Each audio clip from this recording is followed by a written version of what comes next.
नमस्कार, मैं सौम्या मिश्रा और आप देख रहे हैं पीसीआर 100। महीनों तक चला रहा किसान आंदोलन एक बार फिर से महीनों तक चलने की तैयारी में है। लंबे समय से किसान जो आकर शंभू बॉर्डर पर, टिकरी बॉर्डर पर, अलग अलग बॉर्डरों पर बैठे हुए हैं, उन्हें आज किस तरीके से एक बार फिर से प्रताड़ना झेलनी पड़ी है, ये देखकर पूरा देश हैरतअंगेज है। दोस्तों, जिस तरीके से तस्वीरें सामने आई और इस सब के बीच जब हाईकोर्ट मामला पहुंचा तो हाईकोर्ट में साफ तौर पे कोर्ट ने जो कहा है वो अब बीजेपी के लिए एक झटके की बात है।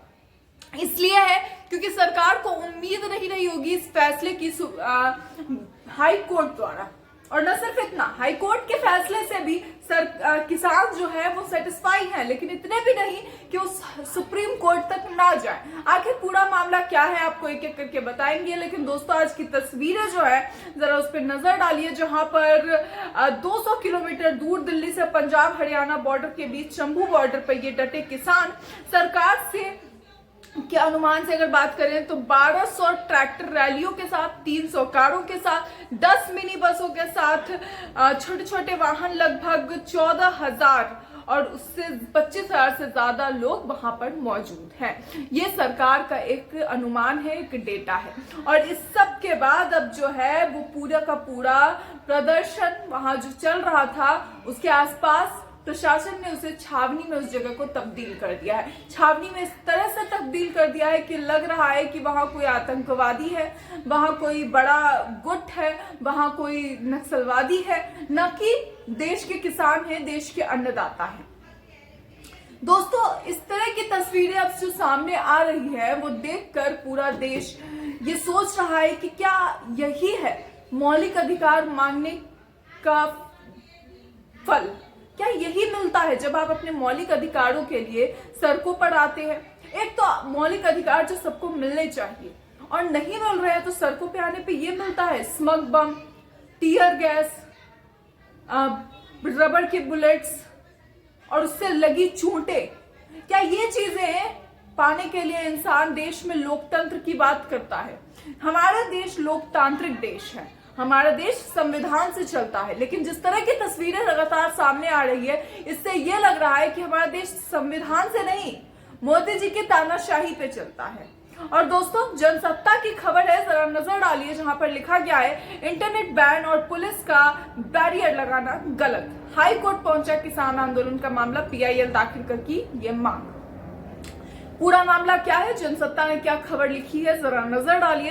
एमएसपी पर कानूनी गारंटी की मांग कर रहे किसान आज फिर से दिल्ली कूच कर रहे हैं। हजारों की संख्या में किसान दिल्ली से करीब 200 किलोमीटर दूर पंजाब हरियाणा के बीच शंभू बॉर्डर पर डटे हैं। भारतीय जनता पार्टी ने बुधवार को कहा कि केंद्रीय कृषि मंत्री अर्जुन मुंडा ने किसानों से 5वें दौर की बातचीत की पेशकश करते हुए उसने शांतिपूर्ण समाधान निकालने की अपील की। इस बीच किसानों के विरोध प्रदर्शन के अधिकार के लिए पंजाब हरियाणा हाई कोर्ट में पीआईएल की गई है।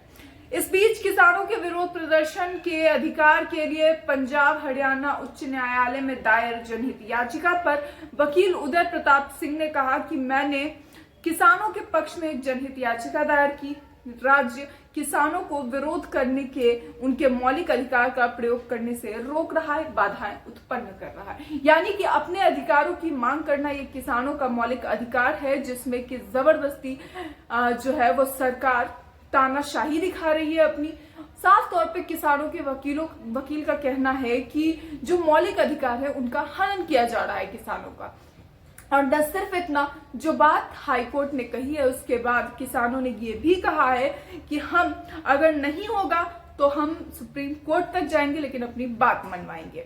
देखिए, हिंदुस्तान की खबर है जहां पर लिखा गया है कि किसान आंदोलन लेटेस्ट, बस से चले जाए दिल्ली, जेसीबी और ट्रैक्टर रहने दे। हाईकोर्ट ने किसानों को दी सलाह, जिसके बाद जस्टिस जीएस संधावालिया और जस्टिस लपिता बनर्जी ने बेंच के केंद्र सरकार से ताजा स्टेटस रिपोर्ट दाखिल करने को कहा है।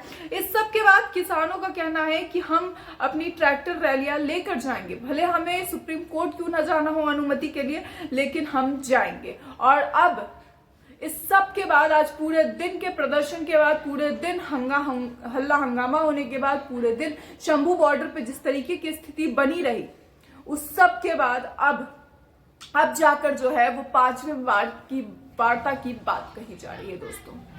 2 साल 2 महीने बाद एक नया प्रदर्शन शुरू होता है और इस सब के बाद जो है वो पहली वार्ता होती है, कोई फायदा नहीं। दूसरी वार्ता होती है, बेकार। तीसरी वार्ता होती है, चर्चा का कोई निष्कर्ष नहीं निकलता है। चौथी वार्ता होती है, बेनतीजा। 5वीं वार्ता की बातचीत कही जा रही है कि बात होगी, अब 5वीं वार्ता होगी, किसान और सरकार एक बार फिर से एक टेबल पे होंगे। लेकिन किसान कह रहे हैं कि हमें वार्ता से कोई आपत्ति नहीं है, लेकिन दिल्ली में कूच होकर रहेगा। हाई कोर्ट से कूच की परमिशन मिल गई है, लेकिन बसों से जाने को कहा है अपनी ट्रैक्टर ट्रॉलियां बाहर छोड़कर जाएं। लेकिन किसान कह रहे हैं कि हम अपनी ट्रैक्टर ट्रॉलियां सब लेकर जाएंगे। अब देखना ये है आने वाले समय में कि किसानों की ये मांग भी पूरी होगी, ये जिद भी पूरी होगी, या फिर केंद्र सरकार इसे लेकर कोई बड़ा फैसला करेगी। दोस्तों, पिछले दिनों पीएम मोदी ने भी इस पर कुछ बयान वगैरह दिए थे और कुछ कहा था। केंद्र सरकार द्वारा कहा गया था कि हम आपकी कुछ मांगों को, जैसे एमएसपी पर, कुछ दाल वगैरह, इन चीजों पर हम आपको एमएसपी दे देंगे। लेकिन क्या अरहर दाल और मसूर दाल पर एमएसपी लेकर किसान क्या करेंगे? क्या हर एक किसान अरहर दाल उगाता है? क्या हर एक किसान मसूर दाल उगाता है? या फिर हर एक किसान दाल की खेती करता है? हर एक किसान जो है वो हर तरह के अनाज की खेती करता है? 23 फसलों पर जो एमएसपी की मांग है, किसान उस पर अब भी डटे हुए हैं और उस बातचीत के बाद साफ तौर पे खारिज कर दी गई थी केंद्र सरकार की शर्तें और अब किसान अपनी जिद पर है, अपनी मांगों के साथ सड़कों पर है। देखना ये होगा आने वाले समय में इसे लेकर क्या सब बदलाव आते हैं, क्या सब नया मोड़ आता है। खैर, फिलहाल इस खबर में इतना ही। ये खबर आपको कैसी लगी और इस खबर को लेकर आपकी क्या राय है, अपनी राय कमेंट बॉक्स में जरूर बताएं। ऐसी और खबरों के लिए देखते रहिए PCR 100।